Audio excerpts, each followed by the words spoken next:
Graça e paz, igreja. Tudo bem com vocês? Graças a Deus, né? Bom estarmos aqui para mais um culto ao Senhor Deus.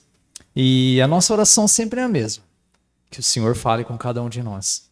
Mas para que Ele fale, nós precisamos ser bons ouvintes, né? Nós precisamos estar com o nosso coração aberto para receber desse nosso Deus. Porque muitas vezes nós estamos em um ambiente como esse, mas com o coração fechado. Então, a diferença é a terra. Que a terra seja fértil essa noite para a semente da palavra de Deus. Amém? Gostaria de compartilhar uma mensagem com os irmãos essa noite. E o título dela é Santificai-vos. Santificai-vos hoje. Convido os irmãos a abrir as suas Bíblias ou acessarem as suas Bíblias no livro de Josué. O livro de Josué fica logo no começo da Bíblia, ali no Antigo Testamento. Fica um pouquinho antes de Juízes, depois de Deuteronômio. O livro de Josué, no capítulo 3.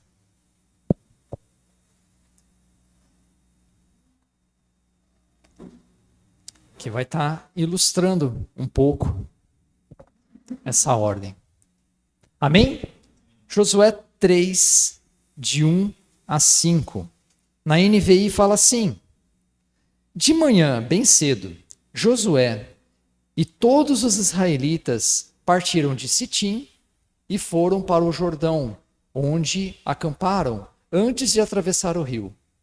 3 dias depois, os oficiais percorreram o acampamento e deram esta ordem ao povo: quando virem a arca da aliança do Senhor, o seu Deus, e os sacerdotes levitas carregando a arca, saiam das suas posições e sigam-na. Mas mantenham a distância de cerca de 900 metros entre vocês e a arca. Não se aproximem. Deste modo, saberão que caminho seguir, pois vocês nunca passaram por lá.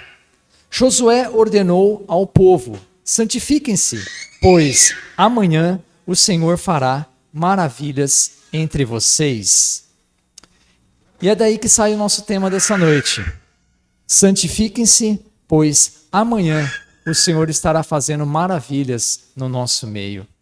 Os israelitas, segundo essa passagem, eles estavam acampados, próximos ao Rio Jordão. Eles estavam ali aguardando instruções do seu novo líder, que era Josué. E Josué tinha assumido o lugar de Moisés, assim que ele tinha morrido. E a ordem dada ao povo era que eles tinham que seguir a arca da aliança, rumo a um lugar que eles não conheciam. Eles não sabiam para onde eles estavam indo. Só que antes disso acontecer, Josué dá uma ordem ao povo ali no verso 5. Ele fala: santifiquem-se, pois amanhã o Senhor fará maravilhas entre vocês. É como se Josué estivesse falando: santifiquem-se, ou em outras palavras, consagrem-se, né? Estejam se consagrando a sua vida ao Senhor, porque amanhã será uma nova etapa, amanhã será algo novo, amanhã Deus irá fazer maravilhas no nosso meio.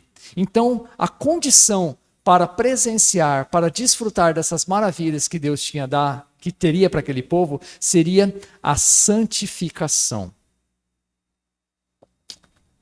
E hoje, eu creio que nós queremos sim, né, desfrutar das maravilhas de Deus. Nós queremos sim experimentar aquilo que Deus quer fazer para cada um de nós, mas será que nós estamos dispostos a pagar esse preço? Será que a gente está disposto a pagar o preço da santidade, o preço da santificação? Porque Josué fala que o povo deveria se preparar, se santificar para aquilo que Deus iria fazer. Mas qual é esse preço? Existe um preço da santificação, mas qual é esse preço? O preço é que nós não vivamos como vivem as pessoas deste mundo. Nós temos que ser diferentes daqueles que estão no mundo, daqueles que não conhecem a Deus. Pois nós fomos chamados e separados para termos essa vida diferente, né? Fora dos padrões deste mundo. Mas infelizmente, hoje nós vemos muitas pessoas que se dizem crentes, que se dizem cristãos, né, que amam a Deus, mas que a vida dela não difere das pessoas do mundo. A vida dela é praticamente a mesma coisa, né? Elas têm os mesmos gostos, elas frequentam os mesmos lugares, elas contam as mesmas piadinhas sujas, né? Elas assistem os mesmos programas de TV, elas acessam a internet e usam as redes sociais da mesma forma como todo mundo usa, e elas vivem as mesmas paixões mundanas que todo mundo tem. Isso é muito triste, porque esse povo separado, esse povo que é chamado à santificação, ele não é diferente. Ele acaba sendo a mesma coisa. E por causa desse comportamento, está existindo o quê? Uma crise de identidade espiritual. E tão grande essa crise, que esse chamado, essa ordem de Josué ao povo, santificai-vos, se torna algo cada vez mais urgente no meio do nosso povo. Cada vez mais urgente, essa ordem faz sentido para cada um de nós. Nós não podemos ser mais crentes mais ou menos, sabe? Aquele crente que se parece com o mundo. Porque a nossa vida tem que ser diferente. Não adianta a gente participar de um culto de domingo, não adianta a gente apenas dizer que é crente e viver uma vida normal durante a semana, né? Viver uma vida como todos vivem. E quando eu falei sobre vida normal, então parece que o cristão é anormal, né? Não. Como que é a vida normal de um cristão? Vamos lá, vou falar algumas coisas da vida normal do cristão e vocês vão se identificando com elas. A vida normal de um cristão, todos os dias, o cristão ora todos os dias, o cristão lê a Bíblia todos os dias, ele tem comunhão com as pessoas, ele abençoa as pessoas, o cristão é generoso todos os dias, ele se sujeita a Deus, o diabo foge dele, ele é tentado, aí ele fica firme, mas ele não peca. E ele foge do pecado. Então isso é todos os dias. A vida normal de um cristão é todos os dias dessa maneira. E além de tudo isso, o cristão tem que ter a vida no altar.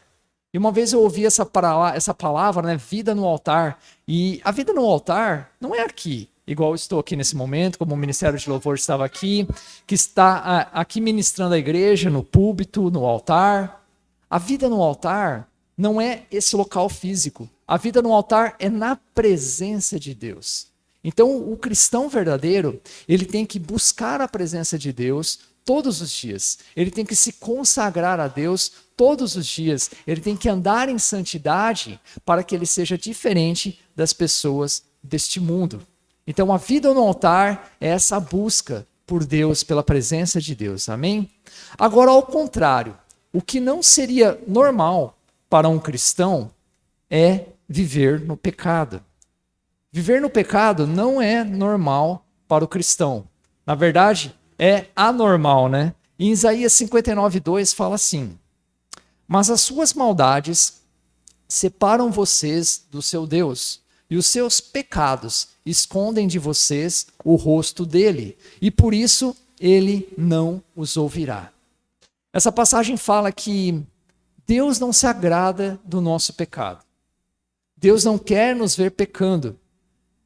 Não adianta a gente continuar vivendo uma vida de pecado e achar que está tudo normal, está tudo tranquilo. Sabe quando um pecado ele acaba prejudicando muito, muito, muito a vida de um cristão? É quando não acontece nada com ele. Quando nós pecamos, quando nós temos uma vida mundana e não existe consequência para o cristão. Aquele que está pecando, quando ele não passa por uma consequência, isso é muito ruim. E uma das funções da consequência do pecado, o que é? É nos alertar, para que nós possamos nos arrepender e abandonar o pecado. Mas quando isso não acontece, quando não acontece nada de errado, nós continuamos a pecar. Um bom exemplo é o Sansão. Você lembra da história de Sansão? Sansão, ele não perdeu aquilo que ele tinha do dia para a noite. Sansão, ele foi perdendo aos poucos. Quando ele perdeu realmente, ele já estava pecando há muito tempo. Sansão, ele já tinha uma vida de pecados e não existiam consequências para ele, porque ele era forte, ele era ungido do Senhor. Então, tudo aquilo que ele fazia não trazia algo ruim para ele. Então, o que ele fazia? Continuava a pecar. Mas aquele que continua nesse costume, nesse hábito, onde a própria consciência não acusa mais, isso é muito ruim. Isso é muito ruim. Quando o crente resolve fazer algo de errado, pode ter certeza que vai dar errado. Eu já falei para muitos, né? Às vezes eu até comento com a Fabiana, olha, todo mundo faz, mas o dia que a gente fizer, vai dar errado. Por que vai dar errado? Porque é assim que tem que ser. Tem que dar errado mesmo. Porque a partir desse erro, a partir dessa consequência, vem o quê? O arrependimento e vem o abandono daquela prática. Então, se não acontece nada quando nós estamos pecando, a nossa mente fica cauterizada e nós continuamos a pecar e fazer tudo de novo todos os dias. Qual é a ferramenta que nos ajuda nesse processo de santificação, para que nós possamos fugir do pecado e experimentar as maravilhas de Deus? É a santificação. A santificação é esse processo de aperfeiçoamento. Mas primeiro, para nós darmos início a esse processo de aperfeiçoamento, nós temos que ser salvos. Esse é o primeiro passo. Primeiro nós precisamos experimentar a salvação. Muito se fala sobre a salvação, né, nas igrejas, mas o que é realmente a salvação? Né? O que aconteceu na salvação? Qual foi o momento exato em que eu fui salvo? Como que aconteceu isso comigo? Isso é fácil de responder. Quando nós entregamos a nossa vida para Jesus, a Bíblia diz que nós somos perdoados dos nossos pecados. E o sangue de Jesus nos lava. Um sangue que foi derramado na cruz em substituição às nossas vidas. E através desse ato de Jesus, nós fomos justificados perante Deus. Nós, pela graça, nós não somos merecidos, né? Era imerecida essa graça. Mas através da graça, nós somos salvos. E a salvação, ela é o resgate da humanidade, onde nós fomos justificados aos olhos de Deus pela morte e ressurreição de Cristo Jesus. Aleluia. Nós cantamos isso, né? Agora, o sangue de Jesus nos lavou, nos purificou e nos libertou do pecado. Né? Hoje, aos olhos de Deus, nós somos justificados através desse sacrifício de Jesus, morte e ressurreição. Esse foi o primeiro passo. A partir desse momento que nós entendemos que nós somos salvos, aí começa a nossa caminhada. Aí começa a nossa entrega, né? A nossa caminhada de aperfeiçoamento para a vida eterna, rumo à vida eterna. E esse aperfeiçoamento é chamado de santificação, esse processo. Então a santificação não é simplesmente um estado, ele é um processo que vai nos levar rumo à vida eterna nessa caminhada. Outras características, né, que também está relacionada à santificação é a maturidade cristã. Nós já ouvimos falar muito também sobre essa palavra, né? Aqui na igreja, nós falamos muito sobre maturidade. Em 1 Coríntios 3, de 1 a 2, fala assim: Irmãos, não lhes pude falar como a espirituais, mas como a carnais, como crianças em Cristo. Dei-lhes leite e não alimento sólido, pois vocês não estavam em condições de recebê-lo. De fato, vocês não estão em condições. Esse texto fala que não tem como dar comida sólida para um bebezinho. Não tem como nós ensinarmos fundamentos sólidos da vida cristã para aquele que ainda está imaturo na fé, para aquele que ainda é carnal, aquele que ainda é inconstante.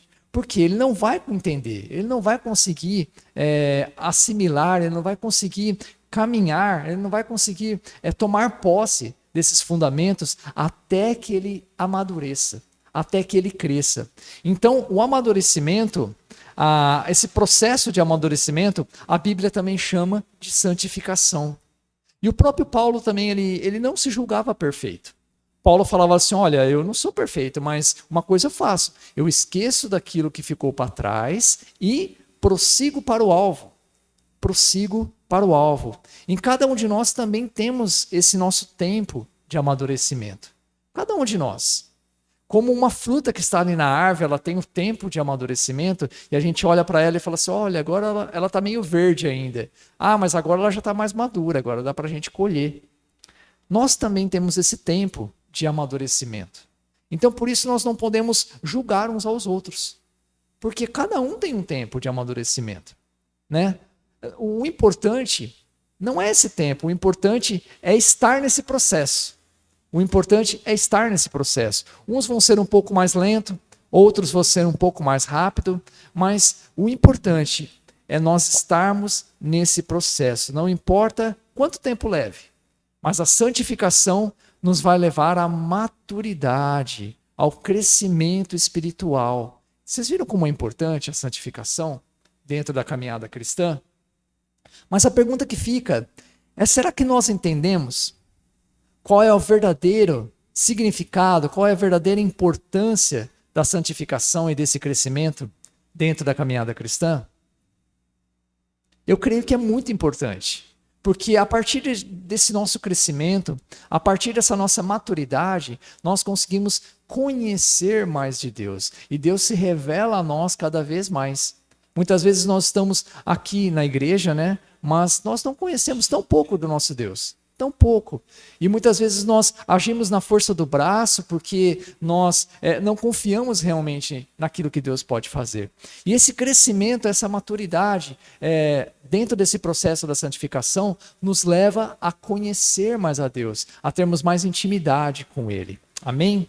Então nós devemos sempre nos lembrar dessa ordem de Josué, né? Que é santifiquem-se, pois amanhã Deus irá fazer maravilhas no meio de nós. E aí, quando eu estava lendo essa frase, né, falei, muito bem, né? Então nós temos que nos santificar por hoje, né? O tempo de santificar é hoje, porque amanhã Deus vai fazer maravilhas. E aí eu gosto muito dessa palavra, né? Maravilhas, né? Poxa, procurei no dicionário para ver o que significa. E a definição no dicionário da palavra maravilha é aquilo que desperta admiração devido à sua perfeição, grandeza, beleza, encanto e fascínio. Nossa, como é bonita, né? A palavra maravilha. Mas sabe o que é melhor do que essa definição do dicionário? Né? Admiração, perfeição, grandeza, beleza, encanto, fascínio. É que nós não estamos falando de uma maravilha comum. Nós estamos falando de uma maravilha de Deus.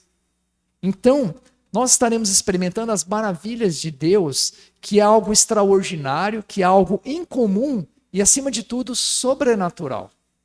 E nós sabemos que as coisas de Deus são sobrenaturais. E para nós entendermos, né, as coisas de Deus de forma sobrenatural, nós também temos que caminhar no sobrenatural, não é verdade? Porque muitas coisas, às vezes, não fazem sentido, não é verdade? Muitas vezes nós vemos sofrimento à nossa volta e aí a gente questiona Deus. Fala, Deus, não faz sentido isso. Nós vemos pessoas relativamente boas, né, com uma vida dedicada a Deus e passando por doenças terríveis e a gente fala, mas por que Deus? Né? Algo sobrenatural está acontecendo aqui que eu não estou entendendo. E muitas vezes nós vemos pessoas sendo libertas, ao contrário, né, de doenças, pessoas sendo curadas. Tudo no sobrenatural de Deus, porque Ele pode fazer todas essas coisas. Mas para que nós possamos experimentar as maravilhas de Deus, nós temos que andar em santidade, nós temos que ser diferentes, nós temos que nos apartar das coisas do mundo, para que nós possamos realmente entender quais são as maravilhas do nosso Deus. Então, ser santo é viver cada dia mais afastado do pecado e cada vez mais perto de Deus. Entenderam? Santidade, santificação é estar longe do pecado e perto de Deus. Mas para isso existe uma caminhada. Ser santo não é uma coisa opcional na vida cristã, mas sim uma condição fundamental. É algo importante, muito importante. Resumindo, até aqui, por onde caminhamos, para nós aprendermos, né, esse caminho da santificação, tudo começa com a nossa salvação. Então, primeiro nós somos salvos, pelo sangue derramado de Cristo Jesus ali na cruz por cada um de nós, nossos pecados são perdoados, nós somos justificados perante Deus. E aí, a partir desse momento, nós damos início à nossa caminhada cristã. E essa caminhada cristã nada mais é que um aperfeiçoamento, né, um algo progressivo, né, um processo. Todos os dias nós temos que caminhar em santificação, para que nós possamos nos afastar do pecado e nos achegarmos a Deus. Amém? Esse é o entendimento. Era isso que Josué estava falando para o povo. Falou, gente, vocês têm que se preparar. Vocês têm que estar realmente preparados para aquilo que Deus vai fazer. E depois, se nós continuarmos lendo a passagem, né, nós vamos descobrir que o povo atravessou o Rio Jordão a seco, né? O mar se abriu para o povo passar. Mas eu quero me atentar à santificação essa noite.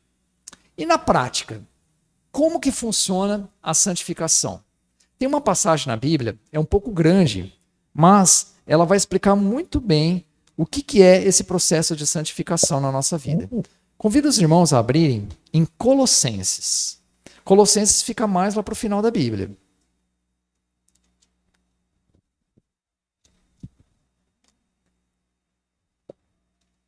Colossenses 3, de 1 a 17.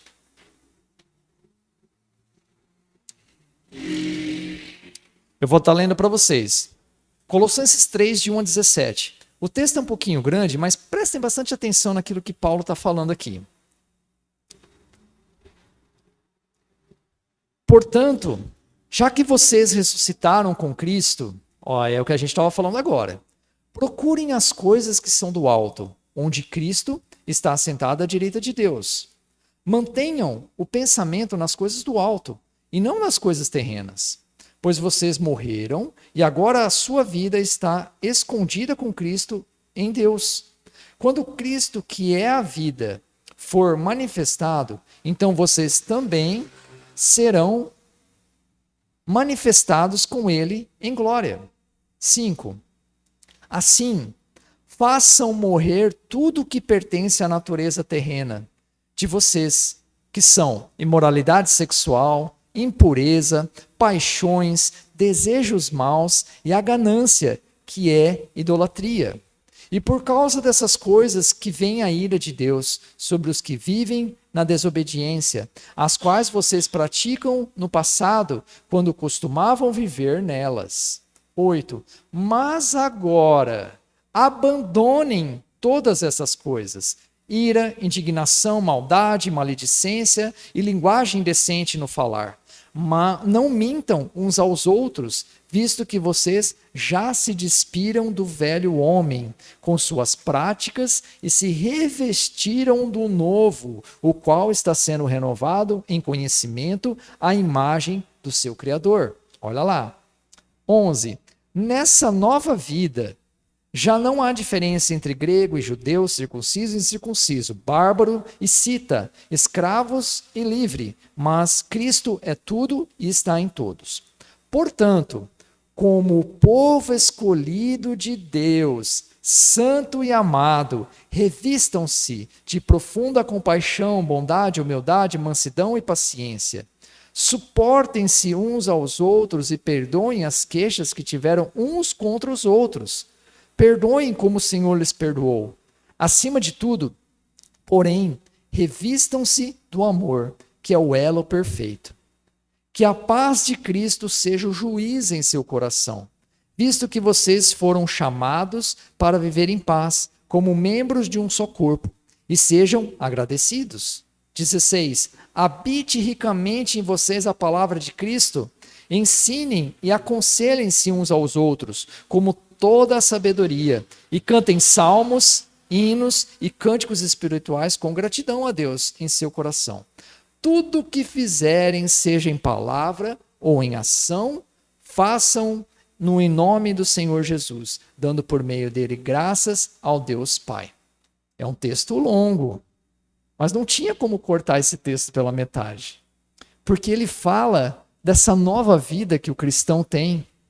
Paulo, ele resume que essa nova vida em Cristo Jesus é como se fosse uma troca de roupa. Ele fala assim, olha, você precisa se despir do velho homem e se revestir do novo homem. Em outras palavras, ele fala assim, olha, sabe aqueles seus velhos hábitos? A ira, indignação, maldade, maledicência, linguagem indecente, mentira, manias, posturas, ações e reações, todas essas coisas que você fazia que não agrada mais a Deus, essas coisas é como se fosse uma roupa suja. E o que você tem que fazer com roupa suja? Você tira ela e coloca uma roupa limpa, não é verdade? E essa nova roupa, essa roupa limpa, é esse revestir do novo homem. E aí ele fala com compaixão, com bondade, humildade, mansidão, paciência, suportando uns aos outros, perdoando e se enchendo de amor. Essa é a nova vida em Cristo Jesus. Amém? Então, segundo Paulo, a santificação não tem a ver apenas com o nosso relacionamento na vertical com Deus. Essa santificação, ela tem a ver também com o nosso relacionamento horizontal com as pessoas à nossa volta. Então, quando nós nos santificamos, nós tratamos as pessoas de forma diferente. Você pode perceber isso. Então, o nosso tratamento com os nossos pais, o nosso tratamento com os nossos cônjuges, né? O marido, a mulher, com os nossos filhos, os nossos irmãos, os nossos amigos, todas as pessoas que estão à nossa volta, a forma como nós tratamos elas tem que ser diferente, porque nós estamos num processo de santificação.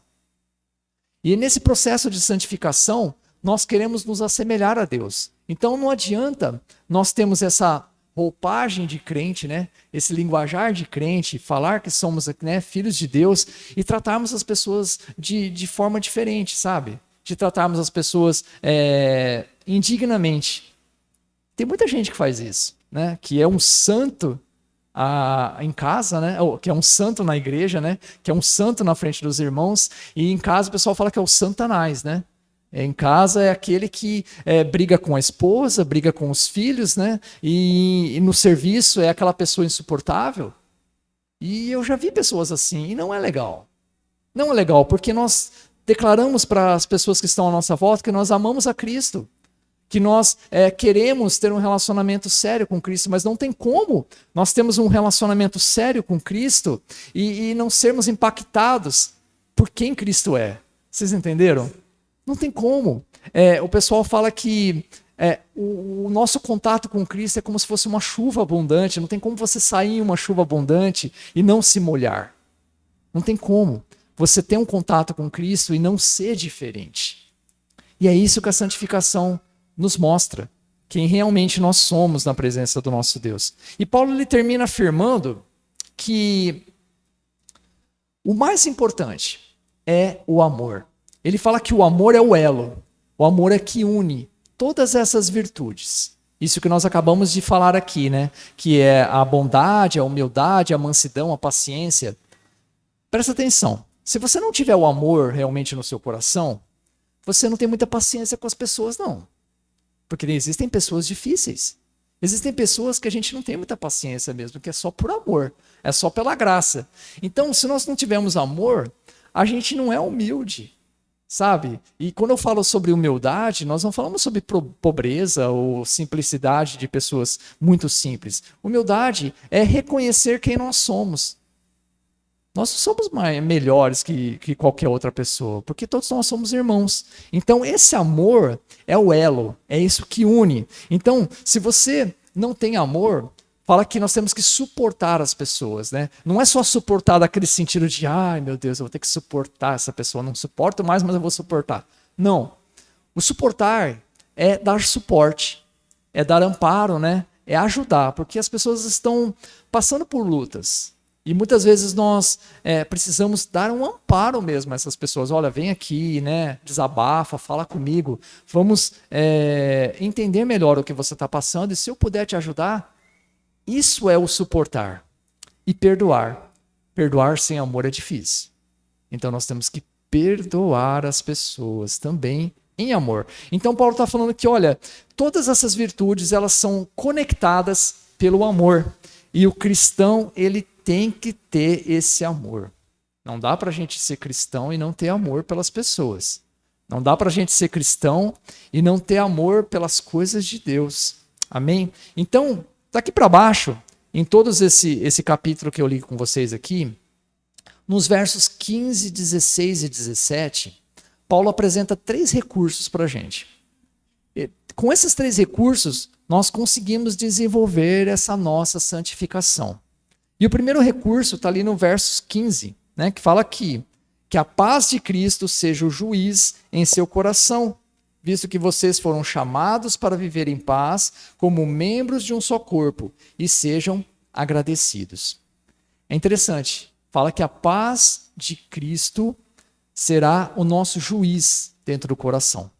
Em outras versões, a palavra juiz é trocada por árbitro. E quando eu ouço a palavra árbitro, na hora eu lembro de futebol. Não tem como, né? Nós chamamos o árbitro de juiz, mas na verdade ele não é o juiz, ele é o árbitro. E o que um árbitro faz em uma partida de futebol? O árbitro, ele fica de olho nos jogadores. Se acontecer alguma coisa, alguma falta, o que ele faz? Ele para o jogo. Se for uma falta simples, bate a falta e segue o jogo. Se for uma falta um pouquinho mais grave, cartão amarelo. E se for uma falta realmente grave, cartão vermelho. O árbitro, ele tem essa autoridade dentro do campo. E quando Paulo fala que a paz de Cristo será o nosso juiz, é como se dentro de nós tivesse um alarme.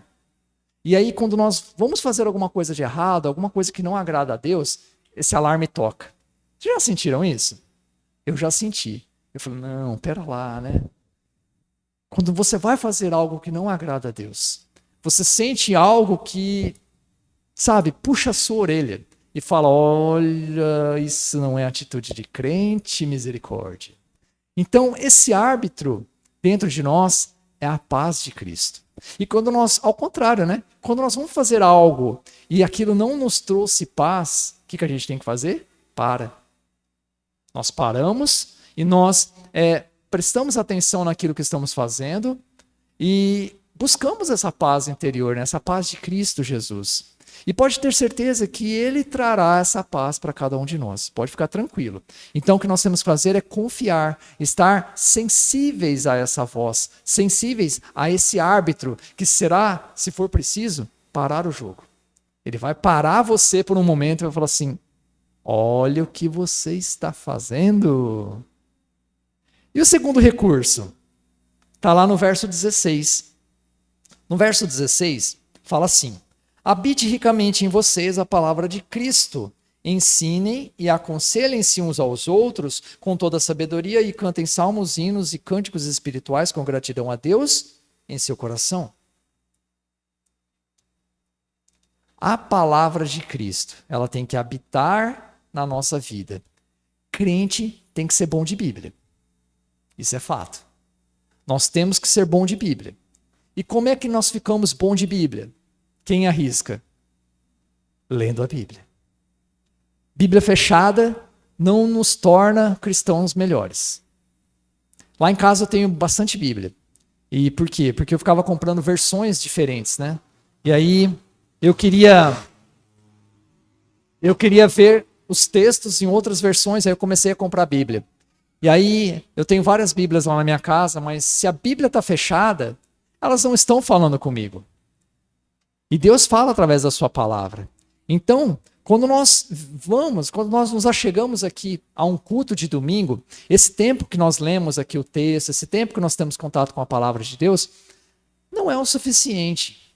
Não é o suficiente. É bom, é muito bom, mas não é o suficiente. Então nós temos que buscar a Deus, né? Nós temos que nos aprimorar na nossa leitura, nós temos que dedicar tempo em ler a palavra de Deus. Porque fala que, lá em João 17:17, santificai-vos na verdade, a tua palavra é a verdade. Então a palavra de Deus é a verdade. E a verdade é aquilo que nos liberta. A verdade é aquilo que abre os nossos olhos, é aquilo que realmente é o caminho correto. Então nós temos que nos encher dessa verdade. Mas o texto fala que não é só para isso que nós vamos nos encher. Nós vamos nos encher para que nós podemos aconselhar as pessoas. Aconselhar uns aos outros. Vocês já receberam um conselho? Já? Já, né? Vocês já deram conselho? Também. Eu já fiz as duas coisas. E eu já me arrependi de alguns conselhos que eu dei. Eu falei, nossa, eu estava equivocado. Não era bem isso, né? Porque muitas vezes nós aconselhamos as pessoas com o nosso próprio entendimento. Nós aconselhamos as pessoas com aquilo que muitas vezes é padrão do mundo. É aquilo que o mundo está fazendo, é aquilo que o mundo está falando.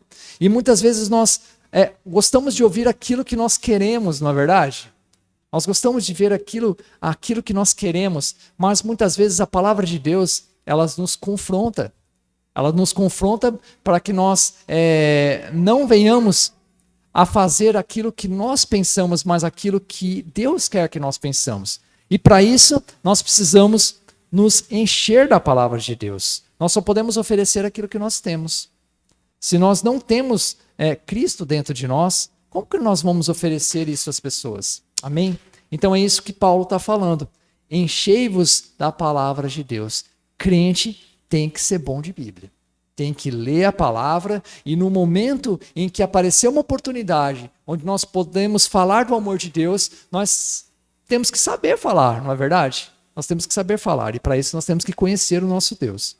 E o terceiro recurso que nos é disponibilizado nesse caminhada da santidade está aqui no verso 17, que fala assim: tudo o que fizerem, sejam em palavras ou em ação, façam em nome do Senhor Jesus, dando por meio dele graças a Deus Pai.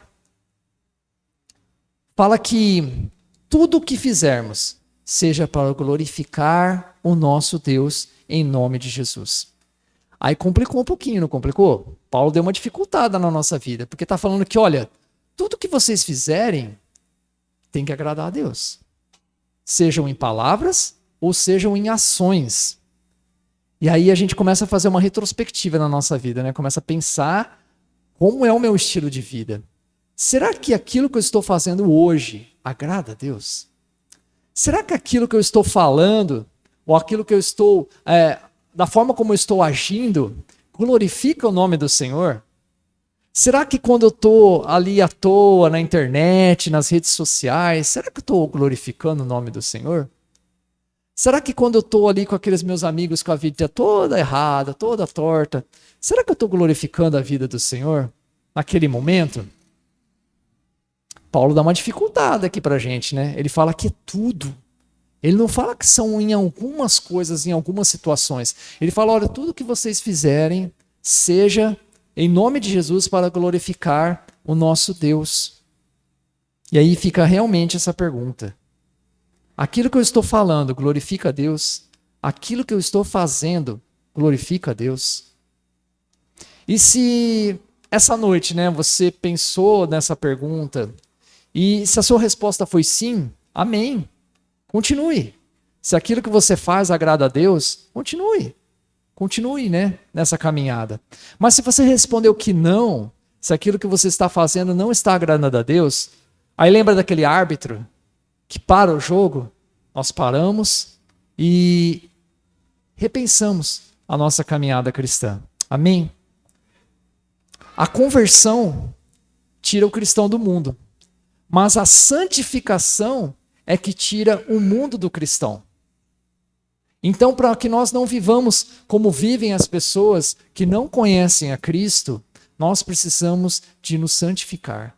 Nós precisamos realmente levar a sério essa caminhada cristã, né? Nos afastarmos do mal, lermos a nossa Bíblia, orarmos, termos comunhão com os irmãos, participar do convívio da igreja, e tudo isso é esse degrau de caminhada, né? Conforme Paulo falou, esqueça-me daquilo que passou e rumo à vida eterna, rumo àquilo que Deus tem preparado para cada um de nós. Então, nós lutamos todos os dias tem luta. Por quê? Nós estamos lutando contra a nossa natureza carnal. E a nossa natureza carnal, ela quer as coisas do mundo. A nossa natureza, o nosso velho homem, a nossa natureza pecaminosa, ela quer as coisas do mundo. Mas a nossa nova natureza, aquela que Deus nos deu através da nossa conversão, da nossa salvação, ela quer as coisas de Deus. E aí fica esse choque, né? Fica essa luta, fica essa guerra. Mas a boa notícia dessa noite, já finalizando aqui o nosso estudo, a boa notícia dessa noite é que ainda dá tempo. Porque quando Josué alerta o povo, eles falam assim, né, para o povo: olha, santifiquem-se, porque amanhã Deus vai fazer maravilhas. Então, quando Josué fala que é amanhã que Deus vai fazer maravilhas, então qual que é o tempo de santificação? É hoje. Então, hoje é o tempo de arrependimento. Hoje é o tempo de nos entregarmos a Cristo Jesus. Hoje é o tempo de darmos início a essa caminhada cristã. Amém? Nós temos que retornar, né, a essa caminhada, porque muitas vezes nós nos perdemos pelo caminho. Nós conhecemos tantas pessoas que deram início a essa caminhada, né? Se você olhar para a nossa igreja, se você olhar para as pessoas que estão à sua volta, você vai falar assim: nossa, esse fulano conhecia Cristo, mas agora está tão distante. O que aconteceu, né? Ficou pelo caminho. Então, muitas vezes, isso pode acontecer com nós também. Então, Deus nos alerta, né? Santificai-vos, né? Estejam firmes nesse processo, porque amanhã Deus irá fazer maravilhas no nosso meio. Amém? Amém. Gostaria de encerrar com uma oração. Nós vamos, nesse tempo de oração, aquietar o nosso coração e pensar na nossa caminhada cristã. Tudo aquilo que o Senhor já tem feito na nossa vida, tudo aquilo que o Senhor há de fazer ainda em cada um de nós. Mas existe esse passo, né? Esse passo de fé, onde nós entregamos a nossa vida a Ele. E aquele que não conhece a Cristo, né, é tempo de conhecer, ainda hoje. Aquele que já conhece a Cristo, mas está fraquinho na fé, né, está meio parado no caminho. Existe um tempo de reconciliação. Existe um tempo de renovação, onde nós podemos, né, retomar a nossa caminhada com Cristo Jesus, porque ainda há tempo. Ainda há tempo. Essa é a boa notícia dessa noite. Vamos orar? Querido Pai, nós estamos aqui essa noite na Tua presença e tivemos contato com essa palavra, Senhor Deus, onde nos alerta, que nos chama a atenção a santificação. E nós entendemos, meu Pai, que a santificação é um processo, não é algo que acontece do dia para a noite, mas nós temos que nos esforçar muito, meu Pai, para que essa santificação aconteça conforme a Sua vontade. Nós precisamos, Deus, nos encher, ó meu Pai do Senhor, para que nós possamos lutar contra as coisas deste mundo, todos os dias, ó meu Pai. O mundo se levanta, o mundo busca nos derrubar, ó Santo Deus, mas nós precisamos do Senhor, nós confiamos em Ti e nós sabemos que o Senhor pode nos sustentar. O Senhor é aquele que nos ama, o Senhor é aquele que nos deu uma nova chance, uma nova oportunidade, ó Santo Deus, para retomarmos essa caminhada, Santo Deus. Em nome de Jesus, se aqui neste lugar, ó meu Pai, existem pessoas que ainda não Te conhecem, ó meu Pai, que elas venham a se entregar ao Senhor, que elas venham a Te conhecer, que elas venham realmente, ó meu Pai, tomar esse passo de fé e dar início a essa caminhada, meu Pai, porque o Seu sangue foi derramado por todos nós, ó Santo Deus. Não foi exclusividade de poucos, mas foi para todos. E por isso, ó meu Pai, nós tomamos posse, ó meu Pai, do Teu perdão, dessa salvação sobre as nossas vidas. E aqueles que já Te conhecem, ó meu Pai, mas que muitas vezes estão desanimados, estão ficando pelo caminho, Deus. Tem misericórdia dessas vidas, ó meu Pai, e que nós possamos essa noite, ó Santo Deus, nos reconciliar contigo. Nós possamos essa noite, ó meu Pai, reviver, ó meu Pai, essa paixão, esse fogo que existia dentro de cada um de nós. Em nome do Seu Filho Jesus nós pedimos, ó meu Pai, acorda-nos, ó Santo Deus, nos fortalece nessa caminhada e que nós possamos Te conhecer, nós possamos, ó meu Pai, experimentar as maravilhas do Senhor. Sim, ó Santo Deus, nós queremos, meu Pai, o sobrenatural do Senhor nas nossas vidas, mas para isso nós temos que nos submeter ao Senhor. Se conosco, ó meu Pai, em nome do Seu Filho Jesus nós oramos, Deus. Amém. Amém, meus queridos. A palavra de Deus, ela nos confronta. A palavra de Deus, ela nos chama à realidade, nos chama à necessidade de termos uma comunhão verdadeira com o nosso Deus, de experimentarmos o nosso Deus. Muitas vezes nós temos experiências, né, pequenas, onde nós poderemos ter experiências muito maiores com o nosso Deus. Nós poderemos experimentar do nosso Deus muito mais. E às vezes nós vemos as pessoas, né, experimentando e falam assim, nossa, e eu, né? Mas existe uma caminhada, existe um preço a pagar, e esse preço se chama santificação. É virar as costas para as coisas do mundo e realmente abraçar as coisas de Deus, para que tudo comece a fazer sentido, né? O conhecimento, esse processo, essa caminhada. E eu creio que Deus quer fazer isso com cada um de nós, amém?